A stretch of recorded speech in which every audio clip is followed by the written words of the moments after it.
Within 4 months, I literally lost everything. 21 count indictment was served to me. It was a complete surprise. Within 24 hours, I lost my job as a physician. I was a chief of medicine. I was on board of directors for my hospital.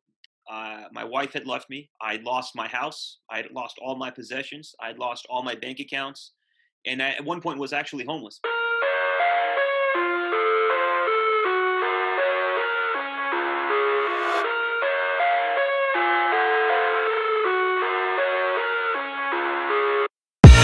I live inside my own world of make-believe. Sean, I would love to just dive right into this and give an introduction to our listeners and our viewers of who you are, what you were doing prior to all of this, what your profession was, and really how did you end up landing yourself in the scopes of the federal government? Yeah, not a problem. So I guess I'll start with my indictment. So June 24th, 2019, my life essentially changed forever. Some could argue for the worse. I would say for the better. Essentially, I was served a 21 count indictment with a bunch of other co-defendants. This was a pretty, not a unique indictment, but a unusual one. What I mean by that is this indictment was for events that occurred 5 years prior to when the indictment was actually served. It had nothing to do with narcotics, nothing along those lines at all. It actually dealt with a business contract I had with a pharmacy. I mean, I pled guilty to it, so certainly the relationship was inappropriate. Essentially, it was a regulatory issue, which then turned criminal, which I guess I can get into in greater detail moving forward. But for healthcare providers, just to be brief, you got to be very careful when it comes to regulatory issues. Regardless, I 21 count indictment was served to me. It was a complete surprise. Within 24 hours, I lost my job as a physician. I was a chief of medicine. I was on board of directors for my hospital. Within 4 months, I literally lost everything. My wife had left me. I certainly don't blame her. I had lost my house. I had lost all my possessions. I had lost all my bank accounts, and I, at one point was actually homeless. Thank God that one of my good friends allowed me to stay in his spare bedroom, which certainly helped me. And then I eventually made my way back to Maryland, where I'm currently residing right now. How did you find out about the indictment, Sean? Was it a phone call? Was it a knock on the door? Okay, yeah. So I actually used to get to work around 4:30 in the morning. So I was actually at work. My wife at that time called me and said the FBI was here with U.S. Marshals with a warrant for my arrest. At that point, I contacted an attorney that I knew from a prior litigation case, and we essentially called the U.S. Attorney's office, and we decided to turn ourselves in at the local courthouse. And that actually was my last day at that hospital. Yeah. So what was the actual counts? What were the original charges of the indictment? Oh Lord. Okay. Conspiracy to commit healthcare fraud, mail fraud, controlled substances, not oral pills, but topical. It was for topical. They said there were two prescriptions with my name with ketamine on it, just various counts among, but those were the four big ones. But it ended up being around 21 counts. And for someone that's watching this or listening to this right now, addition to the charges, to the what exactly did they say that you did? If you were to break this down to somebody and said, well, what does that mean? What did you actually do wrong? Or what did the government say you did wrong? What the government said I did wrong, and I did commit wrong, by the way. So this is certainly with me not making any excuses. I do want to preface this. What they essentially were stating was that I had a contract with a compound pharmacy, and they're saying that the contract with the compound pharmacy was a violation of the anti-kickback statute, or the healthcare fraud statute to be more appropriate. Essentially, the healthcare fraud statute, the way it's being read now, it applies to all funds, both government funds and private insurance carriers. We didn't have really anything to do with government funds. Ours was basically private insurance carriers. But at the first proffer, I was told, actually quite directly by the U.S. Attorney's Office, that private health insurance companies are now also encompassed the healthcare fraud statute. So essentially, it was a business contract I had with the pharmacy. And they said you were basically taking kickbacks that you were not You, supposed to be taking. you hit the nail on the head. Yes, they said my contract was, I think, 35%. I think that's what it was of net gains for prescriptions written to a pharmacy. Yes, sir. In what length of time did they state that you were committing this crime knowingly? That you could argue that. I think the government was saying a couple months. I was physically involved for the pharmacy anywhere between 4 and 6 months. So around a half a year, you had some sort of involvement with this potential situation. And to complicate things even more, Dan, I actually got legal opinion before I went into the arrangement, and then I went back to the lawyer to turn them in, and I still ended up with the indictment. But as the old saying goes, you can't rob a bank and then give the money back the next day. No, and that's really a great point because we hear that often from our clients that are under investigation or a possible indictment, and they're like, "Well, we refunded everybody and we gave the money back," and unfortunately, that doesn't negate the crime that was originally committed. Great point bringing that up. When the indictment hit, like you said, you were living the American dream. You had the house, the car, the wife. You had this entire life that you were living, and a pretty good life as a doctor. When this house of cards tumbled, how did it uproot your life mentally? In addition to losing everything in a matter of weeks, how did it change you mentally as well at that moment? It was a massive shock. I essentially fell apart, both physically and mentally. Again, this was unexpected. I thought that, by resolving the issues with insurance audits, and this being 5 years ago, that this would be behind me, but I was rather naive. So the first thing that occurred, I noticed, was that I just couldn't. I was just very restless because I was in shock. My epinephrine level was skyrocketing.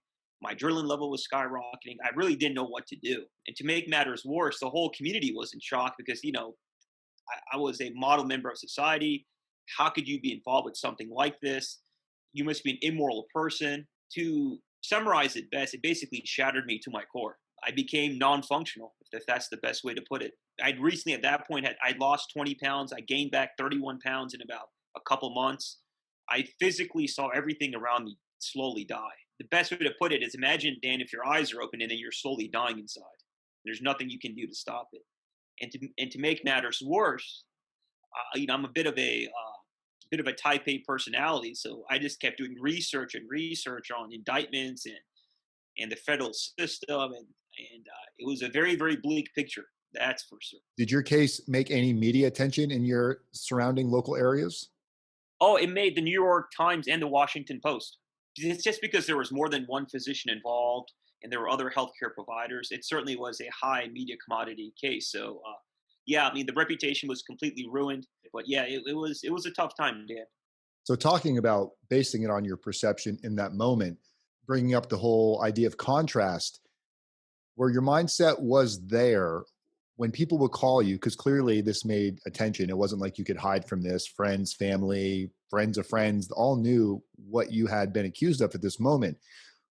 What were some of the things that you would tell people or tell yourself during that early on stage of it? What would you say to people when you would talk to them, when they would ask you questions about it? So there's a couple stages one certainly goes through after an indictment. I was still in the denial phase for a long period of time. I kept telling myself, well, this is from 5 years ago. The money should have been paid back. Everything is going to be okay. So I was in denial. So when anybody would ask me about it, I wouldn't take full ownership. In retrospect, I think if I were able to take complete ownership, things would have been a lot more easier. I was still in the denial phase. It was a very difficult mindset because although I was in denial, I also felt hopeless, if that makes any sense. I'd go online, I'd Google, I went to the DOJ's website, and I would say, oh my God, their conviction rate is like 98%. And then with doctors, it's like 99%. I mean, prison was not in my life's cards, it wasn't in my family's expectations. So it was not only denial, but also hopelessness. And I think I probably alienated a lot of people. And if I could do things differently, which I guess we'll talk about in a bit, I certainly would have. How did you find yourself slowly digging out of that hole? Because a lot of people don't ever come back from that. A lot of people will stay lost in that abyss of blaming everybody else. How did you root yourself to slowly start taking So accountability? here's what happened. So I was indicted on June 24th. And by middle of October, Dan, I was essentially homeless. When I say I had lost everything, everything was gone. I was living out of my car. Thank God, a friend of mine allowed me to stay with him in his spare bedroom. That was a very, very tough time. But I think I really needed to hit rock bottom to really rebuild myself. The judge, due to my living circumstance, actually felt bad for me, and he stated that I could actually go back to my parents' home in Maryland. And then when I came back to Maryland, I was still in a very, very deep, very, very deep, deep, dark abyss, just about as dark as it can probably get. Did you Uh, turn to any type of substance abuse or anything to help cope with the fear and the anxiety and just oh the yeah, pure yeah. frustration of it? Yeah, so absolutely. So I was excessively abusing alcohol, more so as the numbing agent than anything else. At its peak, probably a bottle of vodka a day. It was a numbing agent, which in retrospect, I mean, it's clearly was harmful, but I understood why I was abusing alcohol. I just really wanted to disappear from reality. In retrospect, I was probably exhibiting some type of self-destructive, suicidal behavior. But the sad part is, this behavior even continued when I came home to my parents' house. But I can tell the exact date where something just changed within me, and that would be February 14th of 2020. That day, I decided to figure out what was wrong with my mind. Starting to look at my situation from an academic perspective, got really involved with mindfulness meditation. I said I was tired of being fat. So I said it's time for me to start losing my weight. It's time to get healthy. It's time to stop making excuses. To make matters worse, a week later, I get my PSR report, and the PSR report showed a minimum of 108 months. I called my attorney up. I just started this whole positive transformation for about 2 weeks, and I said, "Am I really looking at 9 to 10 years?" And his response was, "Yes. If it's in the PSR report, you're looking at that sentence." And I would start mentally preparing for it. I know you're never really going to believe this, but that didn't really bother me at all, Dan. I still continue with my positivity. I started reading a lot about Stoicism, Buddhism, exercise like a madman. I lost 41 pounds from February to my sentencing date. I stopped playing the victim card. I started to realize that I was the one that created victims. I didn't have to take that contract in. Nobody put a gun to my head to take that contract. Taking accountability was very important, and more importantly, Dan, I realized that I could live a meaningful life. That this pre-trial phase doesn't have to be miserable. It was just my perception of life, right, Dan? But my PSR report is actually very favorable outside the guideline ranges that were recommended. The best thing you can do for the PSR report is to take your advice and is to bring your personal narrative with you to the PSR report. So you want the PSR report to essentially portray your side of the story, Dan. My side of the story when it dealt with remorse, when it dealt with my whole background, when it dealt with my issues with alcohol, word for word, where it was in my PSR report. Most people, have big trouble getting into their PSR report what they actually want. For me, it was as if I typed my own PSR report up because my actual narrative, Dan, I think I told you this, was copied and pasted onto the PSR report. So I think my PSR report could not have gone any better. And when you told your attorney that you wanted to submit your narrative to the probation officer that was conducting the interview, what feedback did your attorney give you on wanting to submit the narrative? He said that's a great idea. He said I don't understand why people don't do it more often. Is it Uh, something that he had seen prior? no, he didn't, but he was very open to the whole accountability process, Dan, that we sort of put together prior to the sentencing hearing. Yeah, Uh, talk a little bit about the accountability and when you and I connected on some of the share with somebody that's watching this right now with what are some of the mistakes that you think you potentially would have made if you had gone about this alone? Okay, so the first thing is it's very easy to make excuses for your own accountability because that's the easy way out. It's much easier to blame the U.S. attorneys. It's much easier to blame the FBI. It's much easier to blame the probation officer, to blame your attorney, but it's much harder to blame yourself. Without accountability, you are not going to get a favorable outcome. And this accountability isn't something, Dan, that you could just bullshit. You have to really have a genuine feeling for remorse. These judges, I mean, they've been doing this for years and years, decades and decades. They can smell someone who is lying as opposed to someone who's being genuine.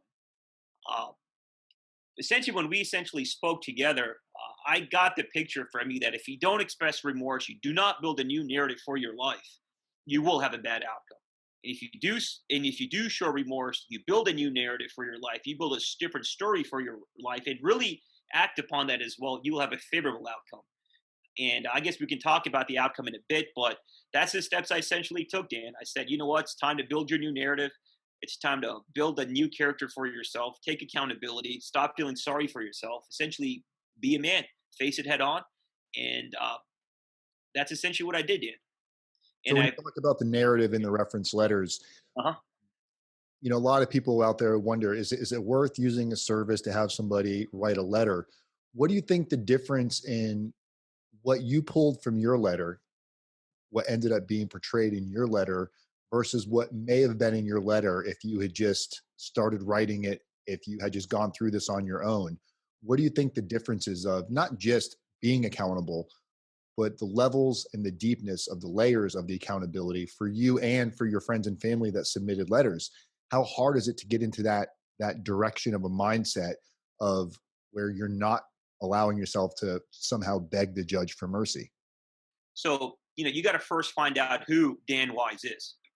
And what's very interesting to me is about your YouTube channel is I was watching your halfway house video, and I noticed something about you at that video that you were not complaining at all. You openly made it look, I made a mistake. I'm not going to allow this to stop me. And your actions of accountability are the main reasons, Dan, that we decided to work together, because that's exactly how I wanted to be. Take full accountability and move forward with my life. With that being said, the first step of working with you is that it's not like, Dan, you're going to write a letter. You work with Dan to get your thoughts formulated on a proper structure for a letter. I mean, how do you write a letter that is not too long but not too short? It has different structures that a judge wants to see. You're not going to get that by yourself, because the judge doesn't care about how much your life has been messed up. You did that to yourself, so judge does not care, but he does care about other aspects. You have to work with Dan, and the more information you provide, the better. I think for my letter, I had like 4 or 5 pages of just facts, so I think that helped as well. And also, when you go through these questionnaires with Dan, it's also like a mental thought process. It helps you organize your thoughts as well. That was for my personal narrative, and also for the character reference letters. And the saying, Dan, the proof is in the pudding, right? So during my sentencing, the judge stated that I was the most remorseful person he's ever sentenced. And he stated that I would become successful again. And he stated that your parents will become proud of you again. And he said, you will get through this. Things like this happen in life. And he wished me the best. He had not one thing negative to say. And I think part of it was because of the process. I think he understood that I was genuinely remorseful for my actions. And I did whatever I could to change my own narrative in life. We did an interview process with Sean. We did an interview process with Sean's friends and family, where there was a list of questions that were asked, and based on their answers is the information that we used to start creating the direction of the narrative and reference letters. So Sean's narrative and Sean's family's reference letters was their own story. We just helped craft the direction to mold it properly, so it wasn't a giant sob story or illustrating this beautiful picture of what a great person you are. We had to find that balance to illustrate to the judge what he wants to hear, how Sean made changes beyond just saying, I'm sorry for what I did. So Sean illustrated that through a series of actions over the last several months on changing who he was to who he is. Sean, I know originally with the charges you were potentially facing, worst case, up to life. But with the plea agreement that you signed, what was the guideline range of your plea agreement, and based on the recommendation and what you thought you were going to receive? I know you spoke about it earlier, but just to bring Oh that yeah, up. my heart's going to pace a little bit, but I was at 31 points, Dan. 31 points on the offense level. And your criminal category was a Category 1. one. Okay. You can look at it yourself. It's not a good site. 31 carries. What's the guideline range on 31, Sean? 108 to 135 months. 108 to 135 months, which you guys see this illustrated on the screen right now. And your attorney told you to expect what? Well, I love my attorney. He was a very straightforward individual. He said you should always expect what's on the guidelines range recommended by the Office of Probation. So you were expecting the low end. I'm sure. I think, didn't you say the government was even recommending the low end of the guidelines? Yeah, I was expecting that. In fact, the only person I told, I think, was you. I didn't even tell my family. I did not want them to freak out or worry. That's a So lot I of kept this. I kept this deep to myself. And even through all knowing the fact I was going to probably face 9 years in prison, I still wanted to change myself for the better. I really wanted to change my attitude on what it was like to face incarceration and the whole process. So facing 108, best case scenario based on your guideline range. Obviously, there was no minimum mandatory. After it was all said and done, what sentence did the judge impose on you, Sean? Uh, Well, thanks to God, it was only 48 months. So 48 months out of what you were expecting based on guidelines of 108. Yes. What did it feel like receiving a 48-month sentence at that point? It's it's a very surreal feeling. There's a big difference between 48 months and 108 months, Dan. I mean, from when it comes to planning life, uh, it feels as if someone's giving you a second chance to live again. That's the best way to put it. Things that used to bother me didn't really bother me that much anymore. I mean, I know you get those typical stereotypical statements, but that's exactly how I felt. I guess you feel like you're on cloud nine, but also more so than anything, I felt extremely grateful. A lot of gratitude, extreme amounts of gratitude, Dan. When you really Absolutely. start to bundle all of this together, in a 48-month sentence, you prepared yourself from early on throughout the pre-sentence interview that if RDAP is going to be available to you, that you also have that information highly identified in your pre-sentence report to your drinking use prior to the arrest of the instant offense. How much educating on RDAP and narratives, reference letters, and the actual preparation part was that something that your attorney was had a wealth of information on for you? When it comes to actual sentence mitigation, Dan, I think this is absolutely where you excel the most. Sentence mitigation is it's not a litigation or it's not like a order or motion that you write. It's an expression of how you who you are as an individual and how you have changed. Attorneys are very good at writing short briefs. To write a novel about your life, you really have to go to a consultant. To make things a little bit more sticky, a lot of attorneys don't understand the importance of the narrative and the time frame, the RDAP program. Uh, but main reason Dan and I worked with you was not necessarily for RDAP. I mean, RDAP certainly looks like it's going to be in my future, but it wasn't the main reason I came to you. But you certainly have a wealth of knowledge on that as well. But one thing I will tell, heaven forbid any of you guys have been indicted, if you want to do RDAP, you got to be very particular about your PSR report. Yeah, and this ties into the being open and honest and the accountability and practicing humility, humbling yourself, because many of our clients that come to us, or some not even clients, just individuals we speak to that come to us past the pre-sentence interview phase, when they start asking about the program, we ask them, well, what did you tell the probation officer? Many individuals are embarrassed or ashamed to speak of those truths during the pre-sentence interview because it's such an embarrassing topic, and they don't want anybody to view them for anything lesser than who they thought they used to be. Uh, the transparency and educating somebody on not how to cheat the system, but how important it is that if you do have substance abuse in your past, how important it is to be completely transparent with this probation officer. Yeah, Dan, I think you hit the nail on the head. If you're not going to be honest with yourself, then you're really not taking full advantage of this experience. I mean, this is a few times in your probably the only time in your life where this is like a forced meditation retreat, per se. If you have an issue, you're not honest with the judge about it, how can the judge have a clear picture of who you really are as an individual? People that go to the PSR interview unprepared, I just feel bad for them. It's going to be a very big uphill battle moving forward. I think the judges, and I think even attorneys, more particularly the prosecutors, they want honesty. They want to know who you are as a complete individual because in the end, honesty will always prevail. Going back to a more logistical fact, if your PS before prior to your PSR interview, if you do not have a proper personal narrative, it's going to be a tough battle for you. That's just going to be the reality. So, with everything that's worked out for you to this point, prison sentence coming up in the near future. I know right now you're still waiting for your potential designation. Your surrender date as of right now, did they give you a date? No, not. It said no later than 60 days from the sentencing. Okay, so 60 days from the date. You were sentenced on what day? Uh, June 16th, June 2000. 16th. So 60 days from there technically is your surrender date.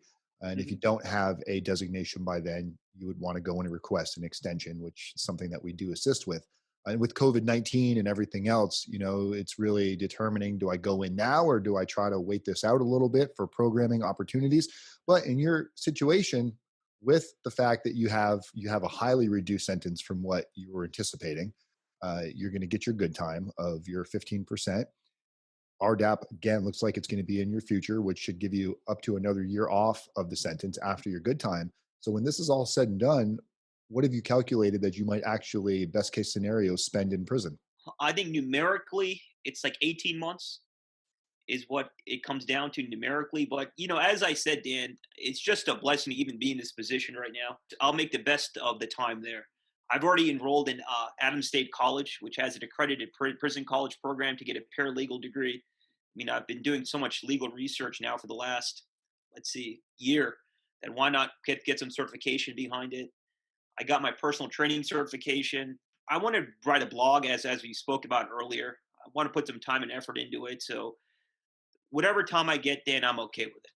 It's just, I just view life as a complete blessing right now. Speaking of the blog, Sean's already submitted his first article to us for the blog, which you can go ahead and head over to federalprisontime.com, click on our blog selection, and you'll see, as an author, you'll see Sean on there, where you'll be able to view his, whether it be weekly, biweekly, or monthly submissions, depending on his availability. Once he gets into his federal prison, he's going to be reporting programs available, what the prison experience is like, how he's dealing with his time, just for us to be able to keep a level of openness with Sean to really show you guys what it's like before somebody goes in and how they deal with their journey on a day to day.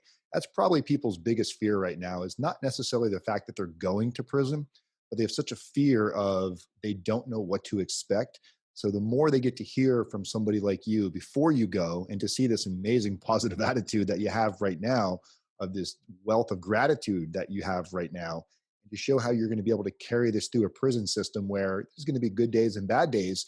And hopefully you'll be completely transparent. When you have a bad day, we want to hear about that, what caused your bad day, and how you're able to, pull through it. Because prison's not fun. It's not meant to be fun, but it is what you make of it. And my prison experience was, as I say all the time, it was way more positive than it was negative. Met some of the best people that I ever could have imagined meeting in what you would think is the absolute darkest period. As a matter of fact, today I just found out, we actually did an interview with him about 2 years ago, a guy named Ford Casimir, who I was in RDAP with. Extremely fit guy. He's in his early 30s. Got out, was doing really well, was an actor, and just found out he literally just dropped dead a couple of days ago from a massive heart attack. And every day is precious. So with what you're doing right now, Sean, with just knowing that you can't change what's happening, you're intercepting what's coming at you, and you're spitting back out positivity. You're choosing to not have your mind imprisoned. So I really give you big kudos for how you're handling all of this. And this is a huge model step for what other people should be basing their progression on. No, thank you for those kind words, first of all, Dan. But it's a process. I mean, you can look at me and say I'm very positive, but there's steps you have to take, both internally and also pragmatically. Again, you have one shot with the judge, one shot with the court system to prove to them that you deserve mercy. There's only one way to do this, and that's through your letters, your personal narrative, and your new life story. So the pre-trial phase or the pre-sentencing phase, whatever you want to call it, during this whole process is the absolute most important phase. The best way to handle this is, when you wake up in the morning, you have to ask yourself, what are you doing to yourself to better your circumstance? That can be emotionally, mentally, and physically. Emotionally, are you going to sit there and be sad and cry and be a burden on your family? Are you going to be a child, or are you going to be an adult? So control your emotions. You can read Marcus Aurelius' books, Meditations. You can read Ryan Holiday's books, The Obstacle is the Way, if you need some motivation. But one of the key things about Stoic philosophy is, they always state this: action is much greater than beliefs. So reading does one thing, but are you going to put your beliefs in action? Second thing is, physically, what are you doing? Are you sitting there drinking all day, eating tons of unhealthy food, or are you putting your mind and body to use? My philosophy was, if they're going to take away 5, Dan, I want to add 10 to my life. So at that point, I decided it's time to lose the weight, time to get all your health conditions under control. And if you're not waking up every day with that mindset of what you can do to improve, then when you're sitting there in front of the judge, you only have yourself to blame. Again, if you're going to get anything out of this video, it's preparation, self-improvement, not self-pity. Nothing's going to happen by accident. There might be some luck involved, but the more momentum you put into positive actions based on creating new beliefs, which is exactly what you've done, is you've completely changed your belief system from moping around to this somebody else has put me in this situation. This happened 5 years ago.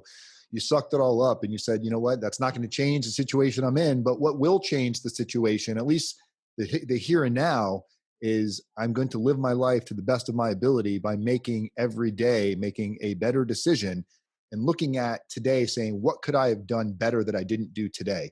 And tomorrow you keep working, you keep working. That way you're building yourself up for when you do hit adversity, you're prepared to deal with it. When did it change, when it went from I'm going to change these things because I think it might give me a shorter sentence to, wow, this is who I really am now? Where did you realize that this is no longer about getting a shorter sentence? It was no longer about getting RDAP.